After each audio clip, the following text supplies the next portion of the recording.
Erin Borla with the Sisters Oregon-based Roundhouse Foundation.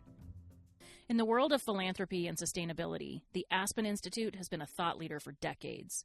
I ran into one of their co-directors, Chris Estes, at an event this last year, and I told him how happy I was that our paths had finally crossed, and I asked him if he'd come on the show. Chris is the co-executive director of the Community Strategies Group at the Aspen Institute, with Benita Robinson Hardy. His background is in housing, and he's worked all across the country, elevating rural people and places, and really helping them bring ideas to life. He and Benita together, along with several others, have helped to develop the Thrive Rural Framework, a tool for communities to support their own equitable rural prosperity. We started the conversation really diving into where the Aspen Institute came from.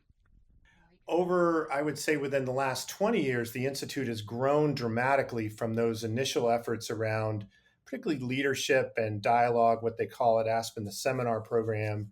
It began to develop what are called now policy programs, which are, again, in the keeping of Aspen's focus as a convener, are led by people wanting to convene folks around a particular issue, trying to push for innovative thinking, to ignite positive change, gain consensus, and has, I think, been a place where they really wanted to bring folks from many different sort of sectors of an issue together to do thought leadership work on that. The Community Strategies Group started in 1985 and was really a result of two larger foundations who were interested in learning more about rural poverty. If you remember the 80s, the farm foreclosure crisis was prominent, and I think people seemed to sort of discover rural about every 20 years in our nation's history when there's something traumatic happening. And that really led to the program doing some deep research on what was happening, and then continuing to kind of develop a model around bringing practitioners together to learn from each other. The hallmarks of our program have always been around focused on peer learning, lifting up and honoring practitioner voice, so the people doing the work learning from each other, and then trying to synthesize those learnings into resources that can both support the field of work itself as well as inform what philanthropy and government does to try to improve how they interact with rural places. What I really love is your work, and you mentioned people are rediscovering rural it's like on a cycle that becomes a priority, and it tends to be around some sort of, you mentioned the loss of farms, and we're back in sort of a cycle of where there's concern that we're not including people, or people are disenfranchised, and so there's, how do we re-engage? And it's occasionally we get the like, how do we fix them?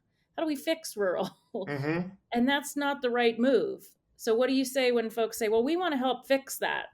What does that look like from your seat? Well, I think there's just so much there about educating people about what both the diversity of rural America in terms of who lives there, but also just the differences in the geography of the country and what's happened to rural historically. And the way I and Benita try to talk about it is like, you have to understand the assets and experience of rural places and how important they've been to the success of the country and really what's been done to them. So it's not so much as fixing as it is helping them recover from a lot of the injustices that have been done to these places, where they were extracted heavily for their value at a high, maybe people got good jobs for a while eventually, but they certainly didn't start out that way. Long histories of, labor movement efforts in those extractive industries where people were really fighting for dignity and sustainability, and understanding sort of after that extraction ended, or whatever value or however the economy pivoted or trade changed, those places were sort of left. And I actually think there's sort of two-pronged. There's not understanding what's wrong, what the history is, but also they see rural as like an ocean of need. And so they're used to thinking about, I don't understand where the infrastructure is. And frankly, I think for people of my age, I was born at the very beginning of Generation X. My entire lifetime as a child to really middle age, the cities were the focus of poverty in our country. We were the white flight and abandonment and concentrated poverty and the racial equity issues and divides were all centered on the cities, and we really didn't think about rural much because it was sort of seen as like, well, that's where living is cleaner and people work on farms, and how bad can it be? And I think that has only sort of resurfaced with all of the changes due to trade economies and other things, and people began to realize there are challenges, but they don't really know how to invest in those communities because they're trying to transfer an urban framework to a rural region, and they see a whole lot of small towns, and they don't understand, well, I can't just fund everything in every town. And so understanding like how the opportunities and the assets in a place are really important to kind of shift that mindset. And that's really, I think, something that the Community Strategies Group tried to bring out in our Rural Development Hubs report, was this idea that where innovation was really happening was where there were these groups that were thinking of themselves as a part of our job is to bring people together, build cooperation, build trust, build capacity, and think of collective regional solutions for these challenges. And that's where we're really seeing some success. And instead of thinking at this sort of micro level of like, how can we do this thing in our one small town? If we think about the assets of a region, maybe we have some more capacity to do things. But it's still, the purpose of the port was both lift up the idea, but also say to the government funders and private philanthropic funders, these are the kind of things you should be investing in, because this is the way you can see some transformational change. And there is some sort of economies of scale, if you will, of the capacity of these organizations, but they still can't get the funding to do that really important trust building, capacity building work, because everybody just wants to give them kind of episodic transactional funding. And the trust building is such an important piece because that's what sustains the work, and it's what allows community to really have that place-based connection. We talked at one point in an episode last season about how there are folks that these big national orgs want to come in and, okay, we're going to do this one big climate project, but they don't fund the organizations on the ground. And that becomes this challenge because who sustains that project? Who's able to really maintain the work, and who knows the community? And that's the folks that are on the ground. Yeah, that is a big and long consistent problem for these regions where people want to be able to, like, they can get funding to go in and do a project with someone, they've declared victory, move on, and the capacity and support to the community just isn't there to say, like, we're going to help you sustain this. And there are that's why I mentioned that episodic funding is such a history in rural places, because we've sort of set everything up as urban or metro and non-metro. So everything else that we don't think of as metro is just in this other category.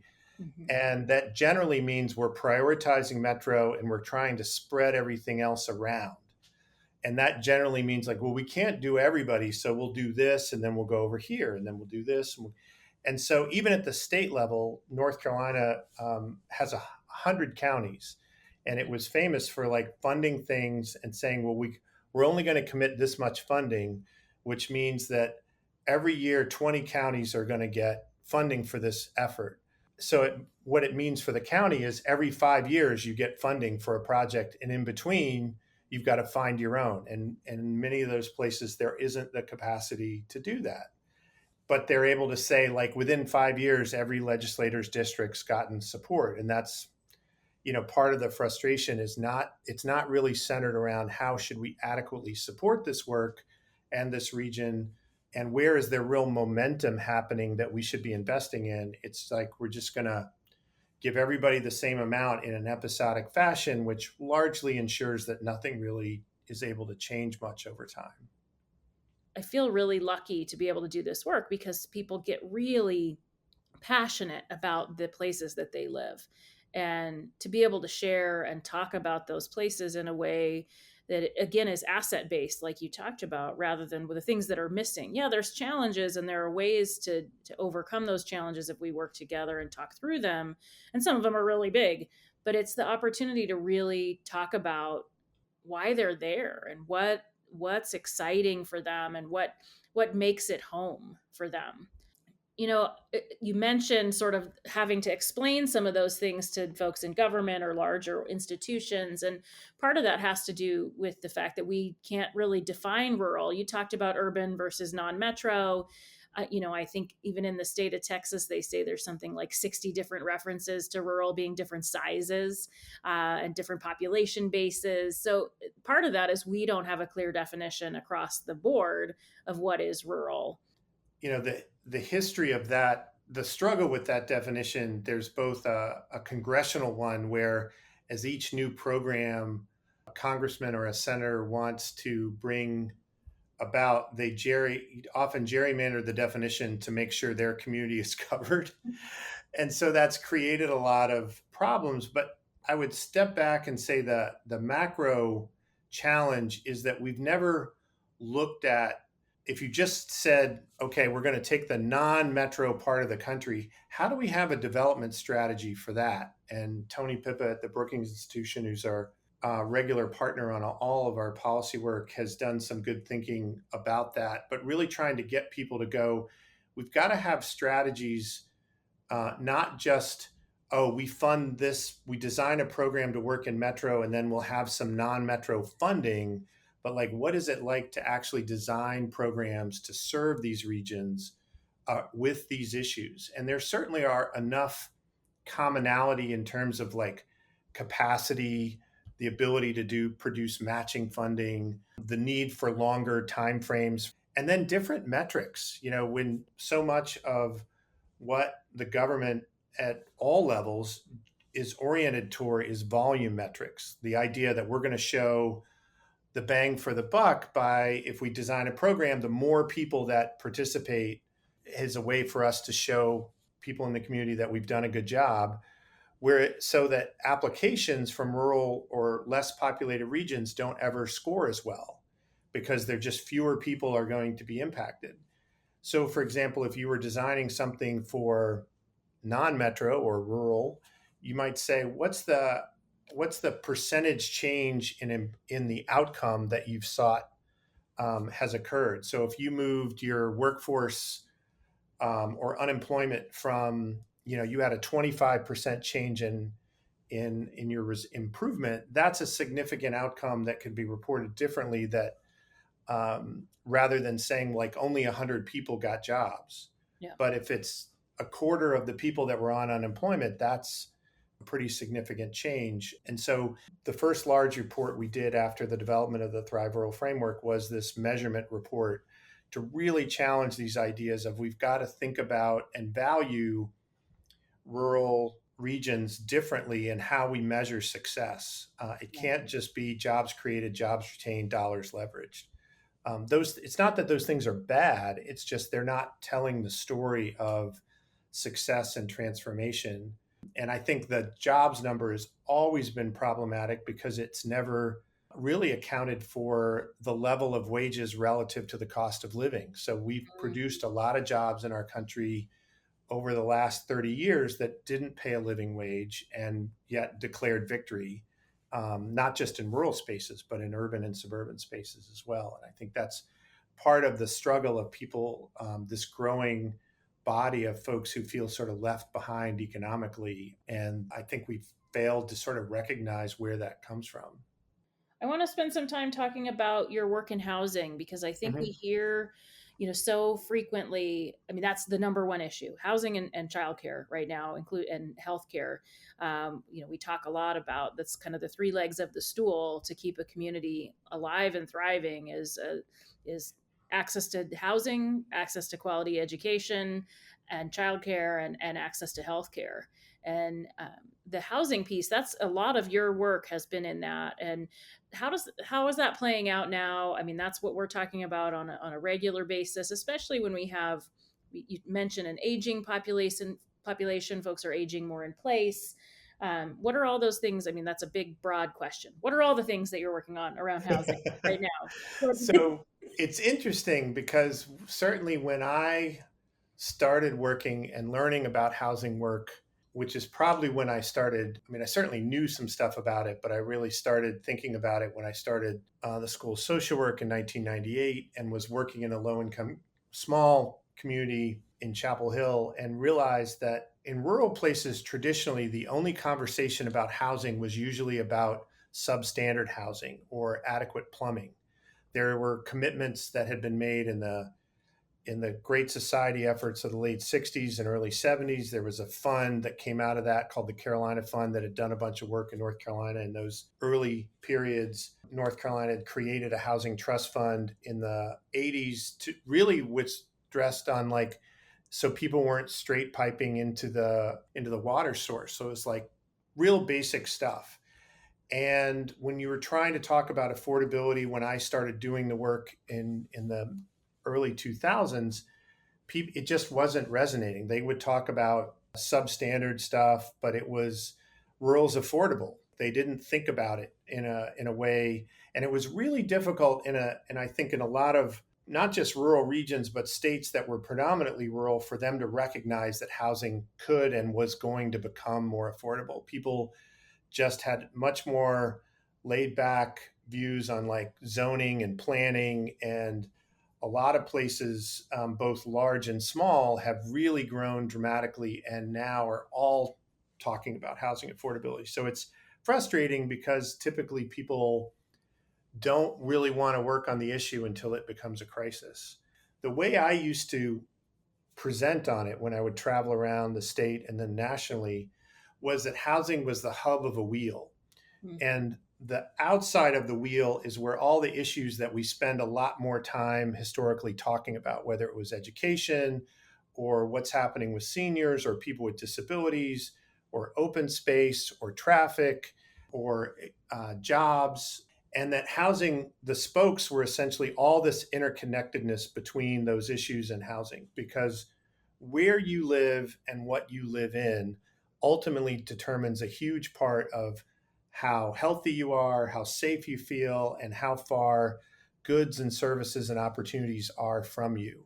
And that's only more exacerbated in rural spaces because the distance between stuff can be so much greater. There is no public transportation network that's adequately going to get you places. And where you can afford to live may be so far away from where the employment opportunities are that you're spending a significant amount of money on transportation, much less the child care issue comes in immediately for all families with children. How do you find a solution when distance is a problem?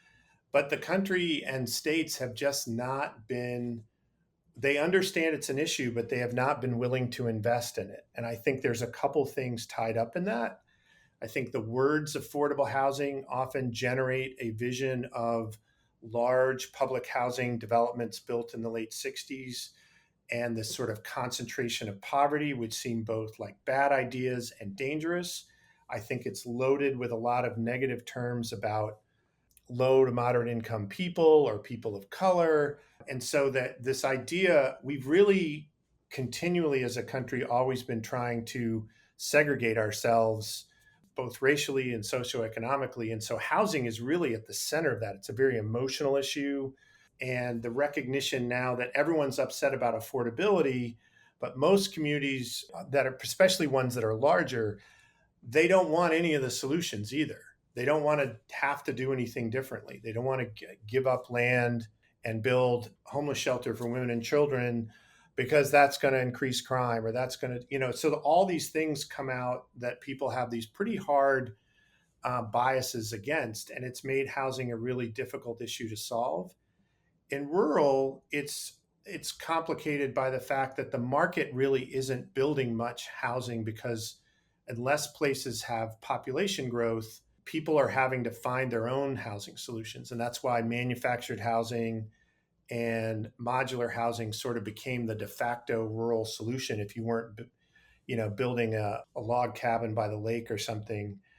And those had their own challenges about how they were set up and how sustainable they were and will this actually be an asset long term?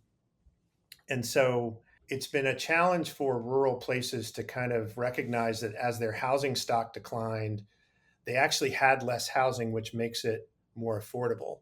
I've also heard a lot of places saying, like, we don't want to get any bigger. People are coming here. And I said, well, if you do that, what happens is people are still going to come. It's just going to, the prices are going to go up even faster. And so more and more people are going to be pushed out. And that's essentially, we referenced Aspen, Colorado. That's essentially what happened there. People saw it as a beautiful place, saw the opportunity to move there, and then worked to make sure that they didn't build it any denser than it was. So everybody had that same sort of great views, small town. So that just meant everything went from $1 million to $10 million. And that's what's happening in a lot of places that they're becoming, if you have any sort of natural features, lake, river, mountains, any sort of outdoor recreation component, wherever you are in the country, those places are seeing an influx of second homes and recreation economy growth, which is great in terms of, can have some positive economic development, but it's definitely made communities more unaffordable. And trying to figure out how to navigate that and suddenly step into planning and building and development is just not something rural regions have a lot of experience in. Yeah, it's that double-edged sword, right? When you look at sort of long-term housing and long-term sustainability and having to make some of those hard choices versus economic improvement, we talk about that with data centers and distribution centers that are coming in, where there's that sort of real short-term boon for the construction of that facility and additional increase in population, but then the longer term is, well, what's the tax incentive for bringing that group here? And they really are farther from opportunity, as far as like increase the number of teachers that we have at the school, and we have to do all these other pieces that they may not have the tax base to do that. So but if you choose one as an elected official, if you're stuck between choosing economic, what appears to be prosperity from the new shiny thing, versus some long-term strategic planning, it's a very hard choice, and folks are Yeah, put in a position that there's not a win. I would say without a doubt, the 2 year election cycle is the enemy of all long term solutions. Political leaders at every level, local, state, federal, are not rewarded for strategies that are going to show benefits, or even at being asked to think 4 to 6 to 8 to 10 years in the future. It's like, what can happen in the next 2 years that will show that I've made progress? And that really does lead to a lot of short-term implementations, short-term decision making. You've I've seen lots of stories of people chasing, first it was those data centers, and people were giving away, tax incentives on water and electricity, and all of a sudden their grid needs to be upgraded, and now everybody's water bill went up, and there were 6 new jobs out of that, and like the tax base didn't grow. But it's really hard if you're a low income region and you've got an opportunity to recruit something, that to say, well, we didn't want to give away the farm to get this, quote unquote, no pun intended. And I think that's really where, again, we try to center the work about what is it like to develop a strategy about building wealth locally. Yeah. Like, how do we pursue those strategies, and how do we design funding systems at the federal and state level to be more centered around that rather than this attraction extraction framework? How can we get somebody to move here and give us jobs? And that can lead to more long-term thinking, but I do think it's a consistent problem. Our funding, particularly on the government level, at every level, are not really able to drive towards long-term transformation because people want quicker turnarounds on impact. Well, and I think you're exactly right. It's a phrase I use all the time, but it's that interconnection of all the different things that make a community work. And if we're not looking at all the intersections and the interconnectedness of how each decision then can snowball into something else, we get lost in the micro analysis. So recognizing those intersections, and I'm so glad that that's something that Aspen's focusing on so much. I just really have learned so much, and I'm so glad to be able to spend time with you today. Thank you for sharing and telling us all about the great work that you're working on. We'll certainly have show notes and things, so all of that framework and everything will have links on the website as well. Well, thank you. It was great. I really appreciate the opportunity. It's always fun to talk about this, and great to get to catch up again and talk more with you as well.